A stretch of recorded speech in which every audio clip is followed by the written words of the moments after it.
ஆண்டோட வார்த்தையை என்னாலே நீ மறக்கப்படுவதில்லை, என் வார்த்தை மாறுவதும் இல்லை. உன்னை கைவிடுவதில்லை,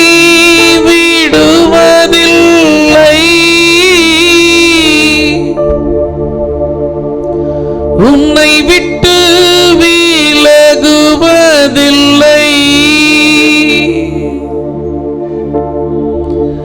என்னாலே நீ மறக்கப்படுவதில்லை, என் வார்த்தை மாறுவதும் இல்லை. தாயின் கருவில் உருவாகும் முன்பே பெயர் சொல்லி அழைத்த அன்பு தெய்வமே, இந்த அருமையான ஆசீர்வாதமிக்க வேளைக்காய் நன்றியோடு உம்மை துதிக்கிறோம்.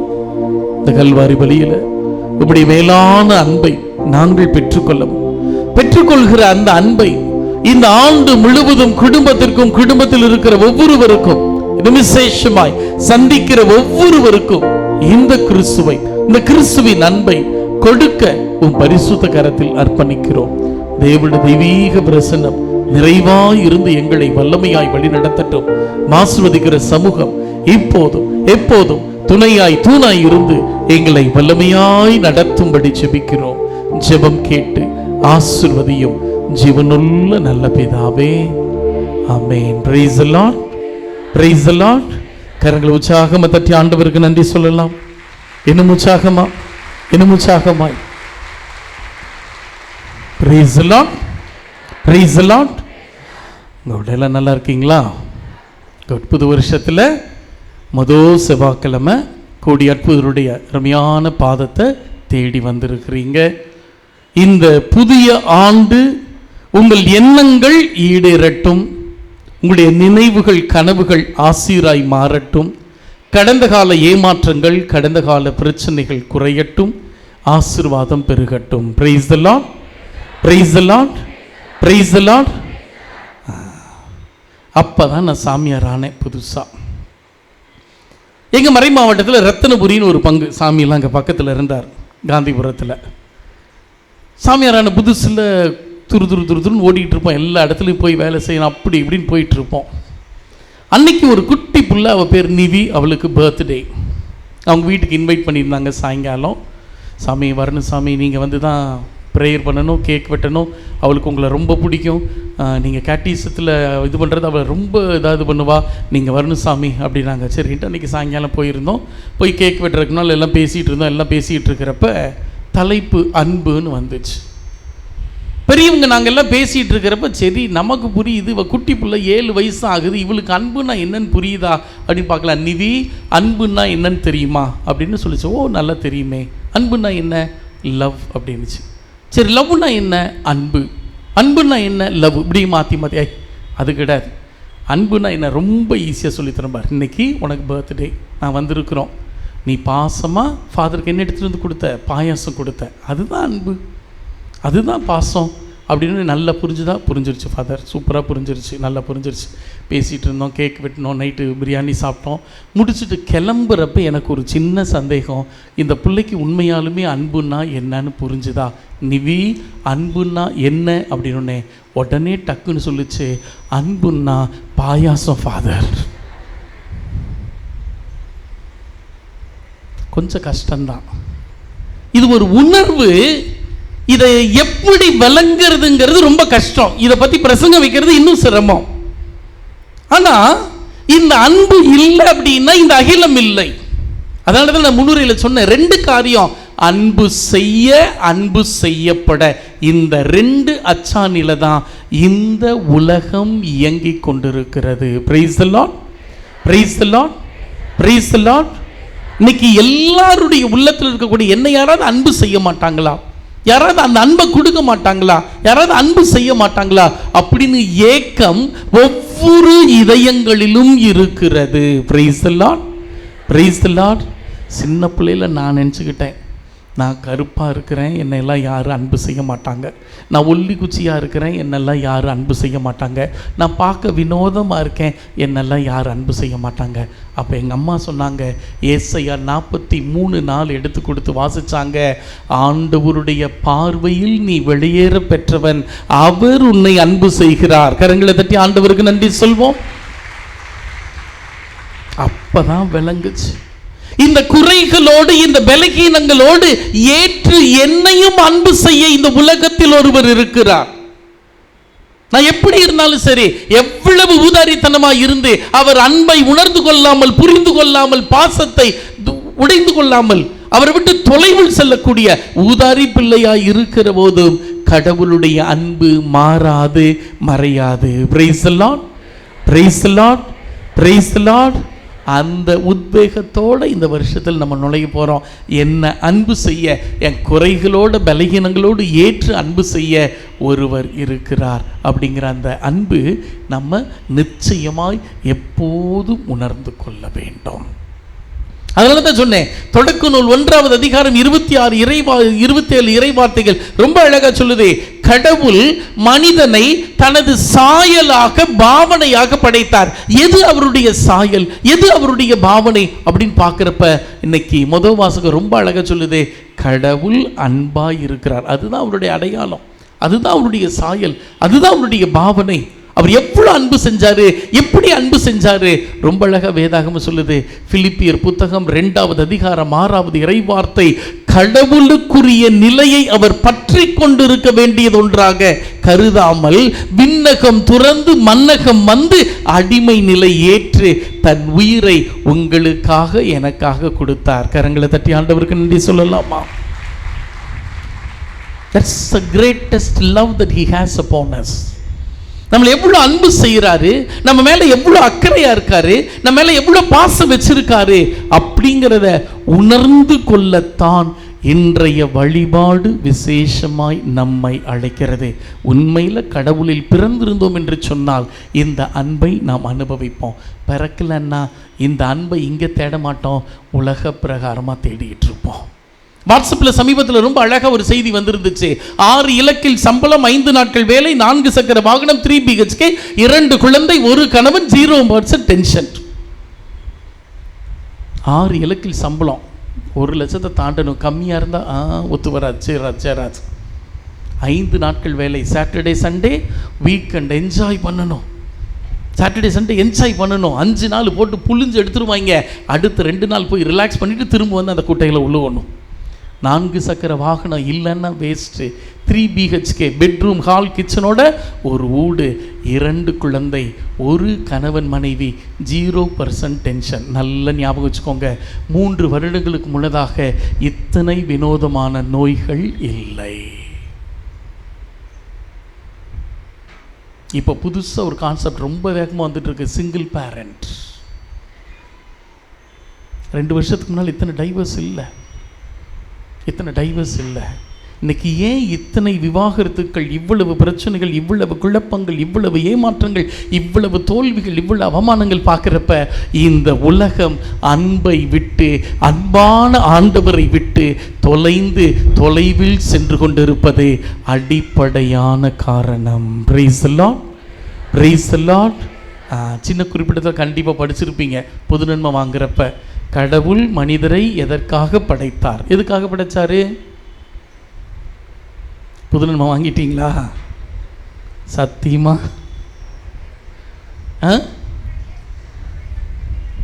அவரை நேசிக்கவும் எடுத்தோன்னே, அவரை அறியவும், அவரை அன்பு செய்யவும், அதன் வழியாக மோட்ச பேரின்பத்தை அடையவும் நம்மை உண்டாக்கினார். ஃபர்ஸ்ட் அவரை அறியணும், டு நோ. இந்த கடவுளை குறித்த ஆழமான அறிவு, அந்த அறிவு நம்மளுக்கு எதுக்கு கூட்டிட்டு போகும் அப்படின்னா, நம்ம அவரை அன்பு செய்வதற்கு அழைத்து செல்லும். இந்த அன்புக்கு அழைத்து செல்ல போகிறது தான் அடுத்தது நம்மை முழுவதுமாய் அவருக்கு அர்ப்பணிக்க செய்யும். Price the Lord. Praise the Lord. அவரை அறிஞ்சிக்க முயற்சி எடுக்கலைன்னா நம்ம அவரை அன்பு செய்ய முடியாது. நம்ம அவரை அன்பு செய்யலைன்னா நம்ம அர்ப்பணிக்க முடியாது. நம்ம அர்ப்பணிக்கலைன்னா கடனுக்கு எம்புருஷனும் கச்சேரிக்கு போனாங்கிற கதையா, பூசைக்கு வருவோம் பூசைக்கு போவோம், எந்த ஆசீர்வாதமும் நம்மை நெருங்காது. You need to understand the greatest love that he shows upon us. நம்ம மேலே எவ்வளோ அன்பு வச்சிருக்கிறார், அக்கறை வச்சிருக்கிறாருங்கிறத உணர்ந்து கொள்ள, புரிந்து கொள்ள நல்லா தெரிஞ்சுக்கோங்க. இன்னைக்கு நீங்களும் நானும் பின்பற்றுகிற இந்த கத்தோலிக்க திருச்சபை சும்மா வந்துடல. எத்தனையோ வேத சாட்சிகளுடைய இரத்தங்கள் சிந்தப்பட்டு தங்கள் உயிர்களை மகிழ்ச்சி நிறைந்த உள்ளத்தோடு இந்த இயேசுவுக்காய் கொடுத்ததன் விளைவாக நம்ம இன்னைக்கு கத்தோலிக்க திருச்சபையில் ஒரு அங்கமாக இருக்கிறோம். சமீபத்தில் ஒரு வரலாறு படித்தேன். செமினரில் நாங்கள்லாம் படிக்கிறப்ப சின்ன வயசில் எப்போ செமினருக்குள்ளே போன உடனே ஒரு பாட்டு சொல்லி கொடுப்பாங்க. I have decided to follow Jesus, I have decided to follow Jesus அப்படின்னு ஒரு பாட்டு சொல்லி கொடுப்பாங்க. அது என்ன அர்த்தம் என்ன ஒன்றும் புரியாது. ஏன்னா அப்போ தான் எல்லாம் தமிழ் மீடியத்துலேருந்து போயிருப்போம். 11வது செமினரில் சேர்ந்தோடனே ஒன்றும் புரியாது. ஆனால் எல்லா பாட்டும் பாடுவோம். அந்த பாட்டினுடைய பின்னணி சமீபத்தில் நான் வாசித்த போது அந்த பாட்டின் மீதுள்ள அன்பு இன்னும் அதிகமாய் மாறியது. வேல்ஸ் மிஷனரிஸ் அந்த பகுதியிலிருந்து நார்த் ஈஸ்ட், மேகாலயா, அஸ்ஸாம் போன்ற பகுதியில் கிறிஸ்துவை விதைக்க வேண்டும், கிறிஸ்துவ நம்பிக்கையை கொடுக்க வேண்டும் என்று சொல்லி 10 மிஷனரிமார்கள் வந்தார்கள். காரோ அப்படின்னு சொல்லக்கூடிய ஒரு பழங்குடி இன மக்கள். இந்த காரோ இனம் எப்படிப்பட்டவங்க அப்படின்னா ரொம்ப ஃபோர்ஸாக இருப்பாங்க. வெளியிலேருந்து யாரையும் உள்ளே விட மாட்டாங்க. அம்பு எய்து கொள்றதில் ரொம்ப ஸ்பெஷலிஸ்ட். தலையை வெட்டுறதில், தலையோடு சேர்த்து எடுக்கிறதுல ரொம்ப சிறப்பு நிபுணத்துவம் பெற்றவர்கள்.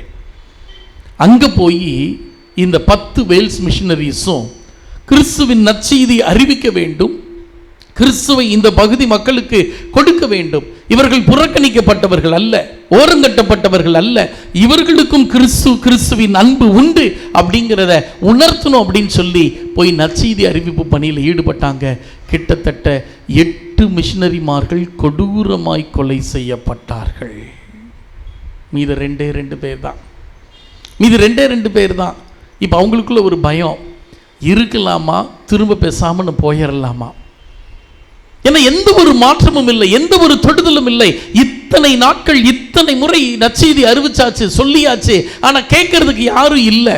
இந்த இயேசுவால் யாரும் தொடப்படவில்லை, இயேசுவை யாரும் ஏற்றுக்கொள்ள தயாராக இல்லை அப்படின்னு சோர்ந்திருந்த சூழ்நிலையில தான் அந்த இடத்துல நாக்செங் அப்படிங்கிற ஒரு குடும்ப தலைவர் ஆண்டவரால் தொடப்படுகிறார். Praise the Lord, praise the Lord. அவர் மனைவி 2 பிள்ளைகள் ஆண்டவருடைய அன்பை உணர்ந்துக்கிறாங்க, ஆண்டவருடைய பாசத்தை புரிஞ்சுக்கிறாங்க. இந்த இயேசு எங்களுக்கு வேண்டும், இந்த இயேசு எங்களுக்கு சொந்தமாக இருக்கணும்னு சொல்லி அந்த இயேசுவுக்கு தங்களை முழுவதுமாய் அறிந்து கொண்டார்கள், அன்பு செய்தார்கள், அர்ப்பணித்தார்கள். அந்த பழங்குடியின மக்களுக்குள்ள சலசலப்பு, எல்லாம் ஒரே இதில் இருக்க, அவன் மட்டும் என்ன தனியாக இருக்கிறான், அப்படியெல்லாம் போகக்கூடாது அப்படின்னு அந்த குடும்பம் வரவழைக்கப்பட்டது. நாக்செங் மனைவி 2 பிள்ளைகள் வரவழைக்கப்பட்டார்கள். வரவழைக்கப்பட்டு அச்சுறுத்தப்பட்டார்கள், பயமுறுத்தப்பட்டார்கள்.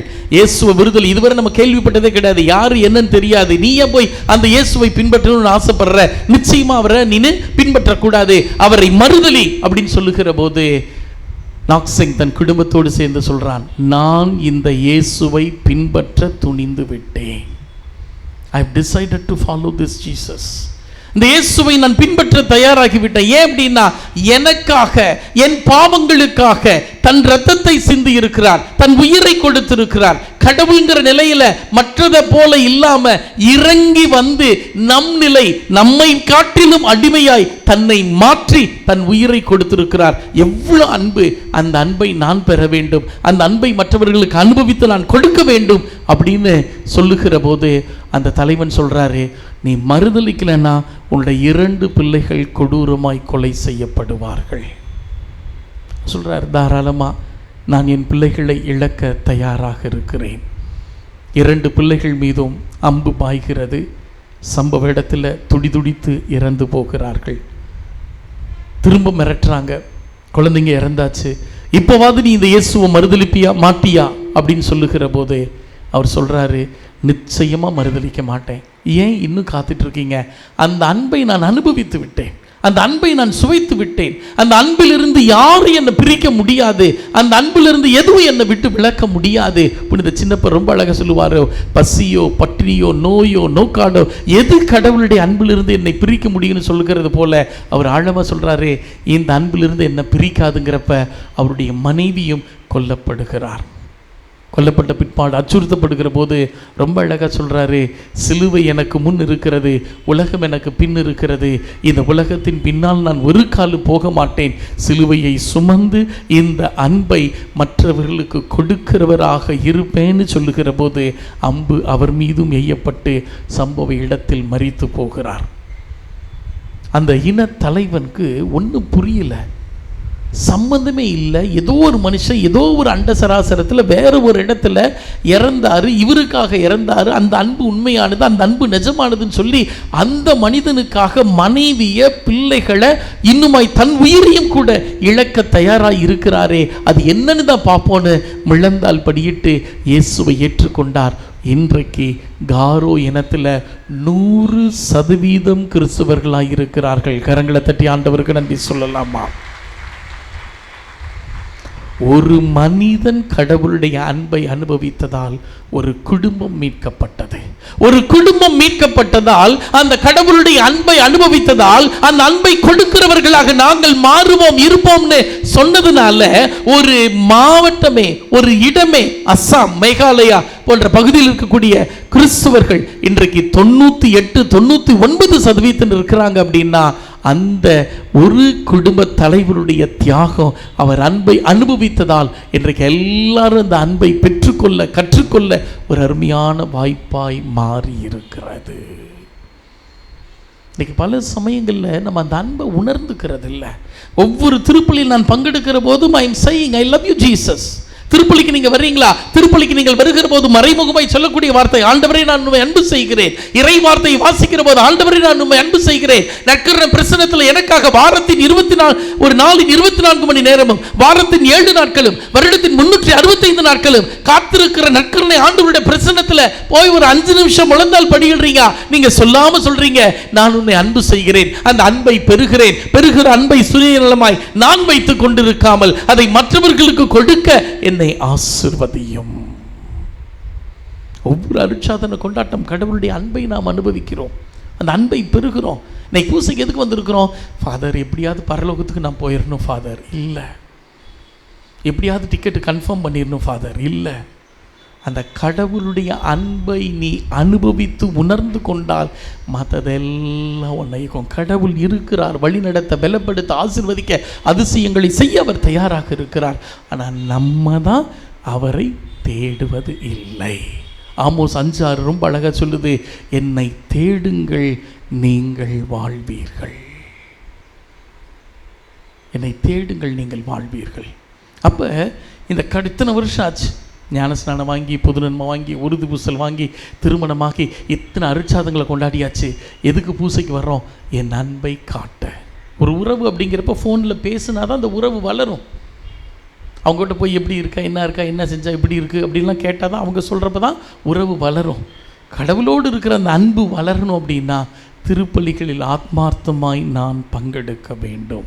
இறை வார்த்தையில் எனக்காக என்னோடு பேச இந்த ஆண்டவர் காத்திருக்கிறார். நற்கருணை பிரசன்னத்தில் என்னோடு உறவாடி மகிழ இந்த ஆண்டவர் காத்திருக்கிறாரே.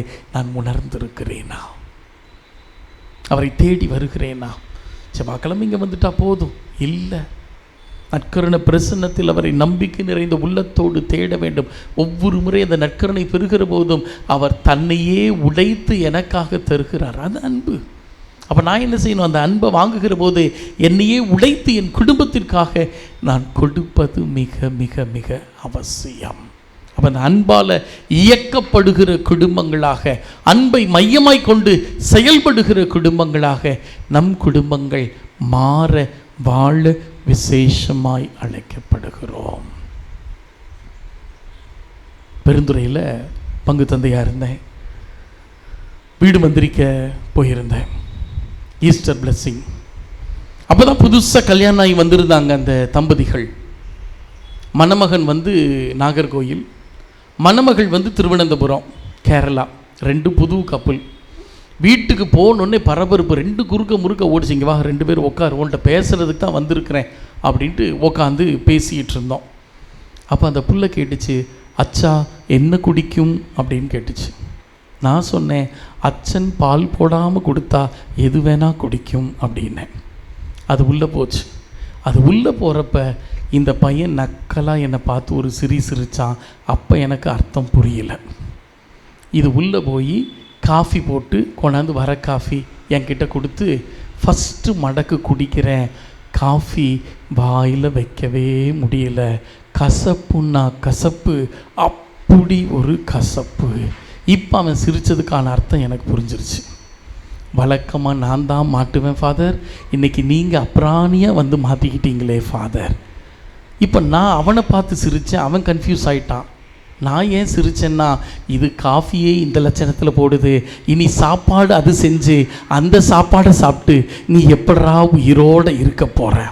இந்த சாமியார் சிஸ்டங்களுக்கு ஒரு சங்கடம் என்ன அப்படின்னா, எதுவும் நாங்கள் சொல்ல முடியாது. ஏன்னா பல கஷ்டத்தில் பல சிரமத்தில் உங்களுக்கு காஃபி போட தெரியாது, சாப்பாடு செய்ய தெரியாது, ஏதாவது ஒன்று ஆக்கி அன்பில் பாசத்தில் நீங்கள் கொடுப்பீங்க. நாங்கள் அதை போய் சங்கடப்பட்டு இப்படியா செய்கிறது இப்படியா வைக்கிறதுன்னு சொல்ல மாட்டோம். சரி, ஏதோ ஒன்று அட்ஜஸ்ட் பண்ணி ரொம்ப கஷ்டப்பட்டு சிரமப்பட்டு குடிச்சிருவோம். ஃபஸ்ட்டு மடக்கு, 2வது மடக்கு, 3வது மடக்கு, 4வது மடக்கு, 5வது மடக்கு, பாதி டம்ளர் குடிச்சிட்டேன்.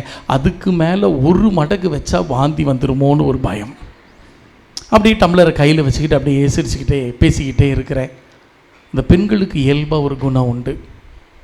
அச்சா காஃபி எப்படி, அச்சா காஃபி எப்படி. சரி, அந்த புள்ள மனசை ஏன் சங்கடப்படுத்துவானே, சொல்லுவோம் அப்படின்ட்டு ஒரு பிட்டை போடுவோம் அப்படின்ட்டு காஃபி சூப்பர் அப்படின்னு. அந்த புள்ள சொல்லிச்சு, காஃபி சூப்பர்னா இன்னொரு டம்ளர் தரவா.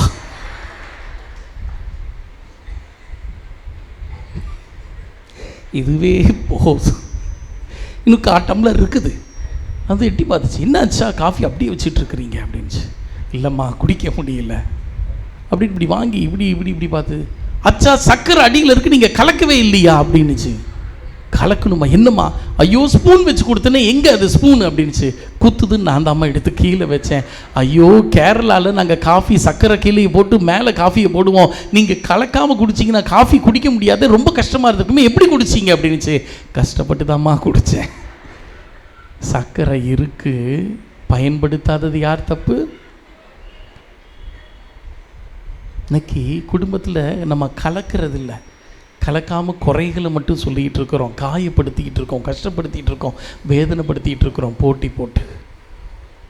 ஆண்டோடைய பிரசன்னத்தில் ரொம்ப அழகாக இன்றைக்கி நம்ம ஒப்பு கொடுப்போம். 1 கொரிந்தியர் 13:2 ரொம்ப அழகாக சொல்லுது, நீ இறைவாக்கு உரைக்கிற ஆற்றல் பெற்றவனாய் இருக்கிற போதிலும், திறமைகளை ஞானத்தை ஆற்றலை மிகுதியாய் பெற்றவனாய் இருக்கிற போதிலும், அன்பு உனக்கு இல்லையே ஒன்றும் இல்லை. ஸோ அந்த அன்பை மையப்படுத்தி நம் குடும்பத்தை ஆண்டவர் பிரசன்னத்தில் ஒப்பு கொடுப்போம். இயேசுவே, திருவெளிப்பாடு 7:14 ரொம்ப அழகாக சொல்லுது, எப்படி இவர்கள் வெண்மையான ஆடைகளை பெற்றார்கள் அப்படிங்கிறப்ப ரொம்ப அழகாக பதில் சொல்கிறாரு. தொங்கலான இந்த ஆடை ஆட்டுக்குட்டியின் இரத்தத்தினால் இவர்கள் தோய்த்து வெண்மை ஆனார்கள். அப்படின்னா என்ன? இரத்தம் சிந்தி இயேசுவோடு துணிந்து இவர்களும் இயேசுவுக்காய் இரத்தம் சிந்தி தங்கள் அன்பை, Jesus will love you so much அப்படின்னு காட்டுறதுக்கு தங்கள் உயிரை அன்பை மிகுதியாய் காட்டினார்கள். இன்றைக்கி நம்ம கிடைக்கிற வாய்ப்பு, இப்போ இந்த திருப்பலி இன்றைக்கி வந்திருக்கீங்க, உங்கள் அன்பை காட்டிருக்கீங்க. இறை வார்த்தை வாசிக்கிறப்ப உங்கள் அன்பை காட்டுறீங்க. நற்கருணை பிரசனத்தில் இருக்கிறப்ப அன்பை காட்டுறீங்க. கடவுளுக்கு அன்பு காட்டுறது ஈஸி, ஆனால் அவருடைய சாயல் பாவனையில் படைக்கப்பட்டிருக்கிறவர்களுக்கு அன்பு காட்டுறதுங்கிறது ரொம்ப சவாலான ஒரு காரியம். பெட்ஷி அப்படின்னு ஒரு 45 வயது மதிக்கத்தக்க ஒரு கைம்பெண், கணவனை இழந்தவர். அந்த பங்கில் ஓடி ஓடி வேலை செய்வாங்க. எல்லாரையும் பார்ப்பாங்க. யார் நோய்வாய்ப்பட்டிருந்தாலும் போவாங்க, மருத்துவமனைக்கு பார்ப்பாங்க, சாப்பாடு எடுத்துகிட்டு போவாங்க, பாசமாக இது பண்ணுவாங்க, கேட்டீஸை நடத்துவாங்க, குழந்தைகளை நோயாளிகள் இல்லத்துக்கு கூட்டிகிட்டு போவாங்க, முதியோர் இல்லத்துக்கு கூட்டிகிட்டு போவாங்க, இந்த சவாலாக இருக்கக்கூடிய ஃபிசிக்கலி சேலஞ்ச் அந்த இல்லங்களுக்கு கூட்டிகிட்டு போவாங்க. அப்படி சுற்றி சுற்றி எல்லா வேலையும் இழுத்து போட்டு செய்வாங்க. திடீர்னு ஒரு நாள் அவங்க இறந்துட்டாங்க. இறந்தபோது ஊரே கூடி வந்தது. அவங்களுக்கு எடுத்து போடுறதுக்கு யாரும் இல்லை, ஆனால் ஊரே வந்துச்சு. அப்போ வெளியில் அந்த அம்மாலாம் பேசிக்கிறாங்க, எனக்கு கடவுள் இருக்கிறார், கடவுள் அன்பு செய்கிறாருன்னு நான் நம்பினேன். ஆனால் உண்மையில் பெட்ஷி என்னை தேடி வந்து கட்டிப்பிடித்து கடவுள் உங்களை அன்பு செய்கிறாருன்னு சொல்லுகிற போது தான் அந்த அன்பை என்னால் அனுபவிக்க முடிந்தது. ஒவ்வொருத்தரும் சொன்னாங்க, எனக்கு அவங்க வந்தாங்க, கை கொடுத்தாங்க, என்னை தூக்கி விட்டாங்க, என்னை தட்டி கொடுத்தாங்க, நான் முடிஞ்சது என் வாழ்க்கை நினச்சேன். அன்பு, கடவுள் அன்பு இருக்குன்னு சொல்லி அந்த அன்பாய் அவர்கள் நின்றார்கள். அந்த அன்பு என்னை இயக்கியது. அந்த அன்பு இன்றைக்கி நான் மற்றவங்களுக்கு அந்த அன்பை காட்டுறதுக்கு ஒரு வாய்ப்பாக இருக்குது அப்படின்னு சொல்லி அவர்கள் சொன்னபோது, உண்மையிலும் அந்த சகோதரி பெட்ஷி மரித்தார்கள் அப்படிங்கிறத விட இத்தனை உள்ளங்களில் கிறிஸ்துவின் அன்பை விதைத்திருக்கிறார்கள். இன்றைக்கி உங்களுக்கு ஒரு வாய்ப்பு, உங்கள் குடும்பத்தில் சுற்றி இருக்கிறவர்கள் மத்தியில் அந்த அன்பை விதைக்க, அந்த அன்பை காட்ட. ஏன்னா கிறிஸ்துவை எல்லோரும் அனுபவிக்கிறதுக்கான வாய்ப்பு இல்லை. உங்கள் வழியாக நீங்கள் தொடுகிற தொடுதல், நீங்கள் தொடுகிற கரம் கொடுத்து தூக்கி விடுகிற காரியங்களின் வழியாக இந்த கிறிஸ்துவின் அன்பை பெற்றுக்கொள்ள கற்றுக்கொள்ள ஒரு வாய்ப்பாக இருக்கட்டும். கண்களை மூடி ஆண்டவருடைய கரத்தில் ஒரு நிமிடம்.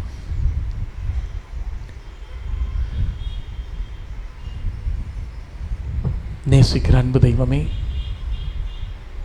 இந்த உலகம் முழுவதும் அன்பு செய்யப்பட அதற்காக இயங்கிக் கொண்டிருக்கிறது. உணர்ந்திருக்கிறேன், ஓடி வந்திருக்கிறேன், ஒப்பு கொடுக்கிறேன். அந்த அன்பை முழுவதுமாய் ஒருவர் மற்றவர்களுக்கு செலுத்த, கடவுளுக்கு அன்பு செலுத்த, கடவுளின் சாயலில் பாவனையில் படைக்கப்பட்டிருக்கிறவர்களுக்கு அன்பு செலுத்த என்னை ஆசீர்வதியும். முழு உள்ளத்தோடு, முழு ஆன்மாவோடும், முழு சக்தியோடும் அந்த அன்பை முழுவதுமாய் நிறைவாய் காட்ட ஆசீர்வதியும். ஜெபம் கேட்டு நடத்தும் ஜீவனுள்ள நல்ல பிதாவே, ஆமென்.